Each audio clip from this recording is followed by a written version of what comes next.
Okay, simple summary for this week. I am going to talk about an episode that is, how can I put this? That could be discussed in a very graphic and unpleasant way, and I'm going to not do that. But I'm also going to try to say without saying or convey without being explicit or graphic how awful some of the things that happened during this period of time were. You'll recall earlier in the term, I talked about how Theodore Roosevelt, as president, one of the things that he got done was to help negotiate a peace treaty between Russia and Japan. That was the Russo-Japanese War, settled at a treaty negotiated in Portsmouth, New Hampshire for some reason. And so after that period of time, 1905, 1906, now Japan was on the world stage just like the United States was, having defeated Russia in a war and kind of, feeling more confident, I guess.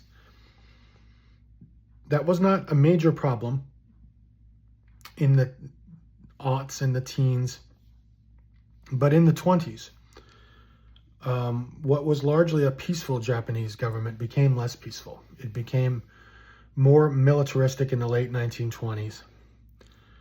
When the Great Depression began in the United States in 1929, it spread all over the world. It was a worldwide depression. And so Japan suffered just like the rest of the world. It's not an accident that in Germany, in the early 30s, after a few years of the Depression, that the people turned to the Nazi Party, which was elected. And in the early 1930s, especially after the Depression began in 29, the Japanese government became an authoritarian government. It was militaristic. It was bent on conquering what it needed and taking what it needed from other countries. Japan doesn't necessarily have every natural resource that it needs. Just as the British justified forever, well, we don't have everything we need on this island. That's not a reason to, kill and conquer other people and take their land. But that's essentially the same course that the Japanese took. And so in the early 1930s, there really wasn't anybody to do anything about this. The great powers that could have done something about this were Great Britain and the United States. The Royal Navy was still the largest navy in the world. There were British possessions all over the Pacific, part of their empire. But the British were not paying attention, just like they were deliberately not paying attention to Hitler. I think they didn't have any more appetite for going to war with Japan than they had with going to war with Germany. And it's understandable, right? Remember all of the people that they lost fighting on the continent in World War I. Ask them if they want to go back themselves or send their sons or daughters. Not daughters, obviously, 1937, but you get what I'm saying. They're going to say no. The American people weren't any more interested. That was the other country that was powerful enough to do anything. People don't know where a lot of these places are in the world. I mean, find the Philippines on a map. Most people couldn't do that. So at least they understood where France and Germany and Britain were the first time. This is the other side of the globe. You forget it. They're just not interested. And so you have an American government led by Franklin Roosevelt in the late 1930s that's trying to exert American power in a way to prevent the Japanese from taking over the whole Pacific Ocean, in trying to prevent Hitler from moving into Europe and taking over there and threatening. This is not, what's the price of oil going to be, and therefore we have to invade this little country. This is, are one of these countries going to take over the whole thing? The stakes could not be higher. And so the other piece of this, I don't have a lot of time for electoral politics, but even though Roosevelt's second term didn't go great legislatively, he was still an experienced president, right? And so as 1940 approached, people were like, is he going to run again? And he didn't say anything one way or the other. There was no law against it then.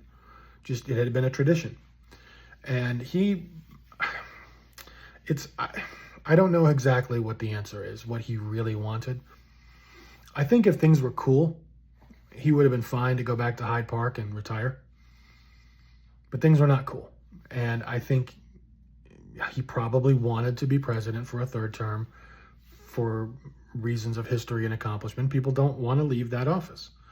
But he also probably thought, I don't know that's a good idea for somebody else to become president in 1941 with all this stuff going on. A brand new president, really, right at that time? And a lot of people felt that way. And so in 1940, he never announced his candidacy, but he allowed his name to be put on ballots during the Democratic primaries. And there were a lot of people against it. A lot of people just thought no third term. They don't care who it is. They weren't against Roosevelt. They had supported Roosevelt in a lot of cases. But the majority of people, especially within the Democratic Party, wanted him again. And a lot of people thought the same thing that he did. Do we really want?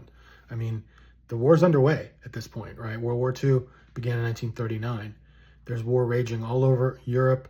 We're going to get into that war itself in future modules, but just understand the context, the time period. World War II had begun. The United States wasn't in it, but the Japanese were all over China. The Germans had conquered France by this point. They had in that summer they would invade the Soviet Union. The British were preparing to be invaded. I mean, Hitler had taken over Europe essentially. So you certainly don't want a brand new president who has no foreign policy experience, I don't think.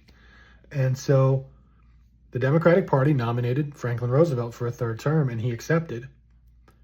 And when he ran that fall, the Republicans had a pretty good nominee, a man named Wendell Willkie, who he would have been a good president, I think.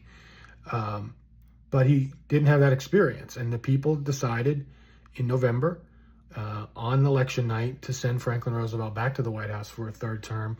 Nobody had ever done it before. And because the law's been changed, nobody will ever do it again. And so he was sworn in for a third term in January of 1941. They didn't make a big fuss about it. It was a pretty quiet, quick inaugural because they needed to get back to work. So the United States was still a neutral country. We could help people a little. We could help the quote-unquote good guys. And I think it's fair to call the British and the French, and even the Russians in this case, the good guys, or the Chinese at the time, because they were the ones being invaded. There was extreme brutality by both the Germans in Europe, who were rounding up people and throwing them into concentration camps and killing them left and right. The Japanese honestly made the Germans look like amateurs, what they did. They moved into a city called Nanking in 1937 in China. This is where I'm going to talk about, I have to be careful about how, I just don't want to be super graphic. But basically, it's often called the rape of that city. And that's a word that is appropriate because they had mass executions of people. And anywhere from 10 to 15,000 women were raped and later murdered. They were just super, super brutal because they had been taught that to be that way. This wasn't like rogue soldiers. This is how they were taught to act. It was called Bushido, which is the code of the warrior. They thought that surrender was disgraceful. And so if they moved into someplace and people surrendered, instead of treating them humanely, they're like, well, these are subhumans. These aren't even real people. And they had been taught in their military training to be harsh, and their own training had been harsh, and they just had not been given any sense that human life meant anything. And so they just tore through these cities in China, literally raping and murdering and murdering on a huge scale. And so I think it's fair to say this is good guys versus bad guys. I know that there are times you can point to in American history and say, well, we shouldn't have done this or that. I think the Mexican War, for instance, comes to mind. But this one, no, they're the bad guys. The Germans, the Nazis, and the Imperial Japanese. So what does Roosevelt do about this? Not much, because he's bound by the laws. People don't want this, and they're hearing about these things and they're sympathetic, but it's still on the other side of the world. And they're like, I've got my own problems. The depression's still going on. I'm looking for a job. I'm trying to feed my family, whatever. It's just, it's the appetite to go into war is just not there. And you can totally understand why. So in 1941, what the United States did do, finally, was declare an embargo on oil to Japan, which meant it's trying to prevent Japan from getting, that we won't sell them oil, and we're going to prevent our allies from selling them oil. And this, frankly, angered Japan. They needed it. They need this stuff. Now, what do they need it for? They need it for their ambitions to go conquer everybody. It's not like they need it to keep their houses warm in Japan. This caused the Japanese to decide that they had to strike at the United States. That they had tried to avoid it. They didn't really necessarily want, I don't know how well it was understood, the problem that they were causing.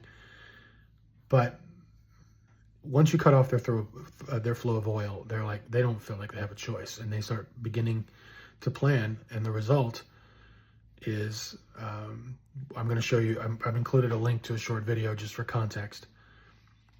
The surprise attack by the Japanese at the American naval base and army base, by the way, at Pearl Harbor, Hawaii, on December 7th, 1941. And this is the event, this bombing of American ships and destruction of American planes and killing of thousands of Americans, is what brings the United States into the war. The next day, President Roosevelt appeared before Congress. You'll see a short clip of that in the video that's linked. And the United States declared war on Japan. And then, for reasons nobody fully understands, Germany declared war on the United States, which was a little bit of a surprise. I think you can attribute this to Hitler's ignorance of the United States. Like, yeah, sure, why not? They thought America was weak. He'd never been here. He didn't understand it. A lot of the Japanese leaders, Yamamoto in particular, Admiral Yamamoto, had been to the United States and understood its capacity. Churchill, the British Prime Minister, understood its capacity. Hitler was the quintessential European who didn't think anything outside of Europe really meant much of anything. And so he foolishly declared war on the United States. And when Churchill heard about this, heard about Pearl Harbor, obviously he wasn't happy that Americans were killed. But when he heard about Pearl Harbor, he knew in that moment that America was now in the war. And what that meant to him was his country, England, Great Britain, would survive. He knew at that moment because he understood the power of the United States. He said, I was sorry, he wrote about this later in a book. I was sorry, of course, for the loss of life, but I felt immense relief because I knew at this moment that with this great Western power now in the war, that we were going to be okay. And so we'll leave it there for now. Write up a summary of these events. Now, and what we're going to talk about over the next couple of weeks is the United States entering the war, both in Europe and in the Pacific theater, taking it to Japan, eventually taking it to Germany. Make sure you demonstrate that you have listened to this video, watched this video, that you've read the written lecture. I need to be able to tell that in what you turn in. Okay, that's all.